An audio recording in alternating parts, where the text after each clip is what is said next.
The first brush tool we're going through is the fluid brush tool. This brush tool is quite new to Adobe Animate and it's designed for your drawing styluses. So I've got a pink color here to fill. You can change here if you like, and you can also change the size on the side here within the properties tab. So the idea of your fluid brush tool is that you're doing freehand drawings here.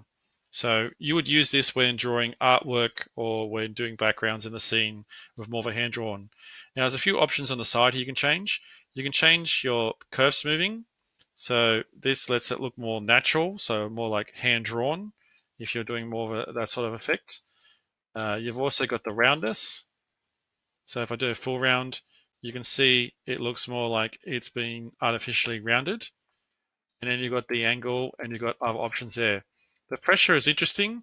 The pressure is just like when you apply a pen to a paper, how much pressure do you place down onto it?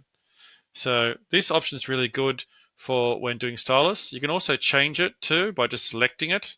And then at any time, you can then go in there, change your color, straighten it, smooth it out, and so on. Okay, so that's the fluid brush tool. The next tool we're looking at, for the classic brush tool, basically it is very similar to the fluid brush, except it has less options there. It was the original tool that came with Adobe Animate, but they've just left it in there for legacy reasons.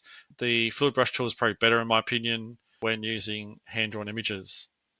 The last tool we're looking at is called the pencil tool. This tool here is what we call a vector tool. So if I select, you can see the individual lines in the image. Whereas if I look at the other type, which is the brush tools, it is one solid bitmap of pixels.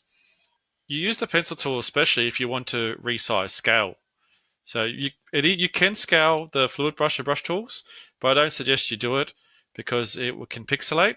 Usually most people use the pencil tool to do outlines and then to draw the image. And then when they're happy with it, they then fill it in with the classic brush tool or the fluid brush tool, depending on which one you want to use. So that's how you use the brush tools. Thank you for watching this video.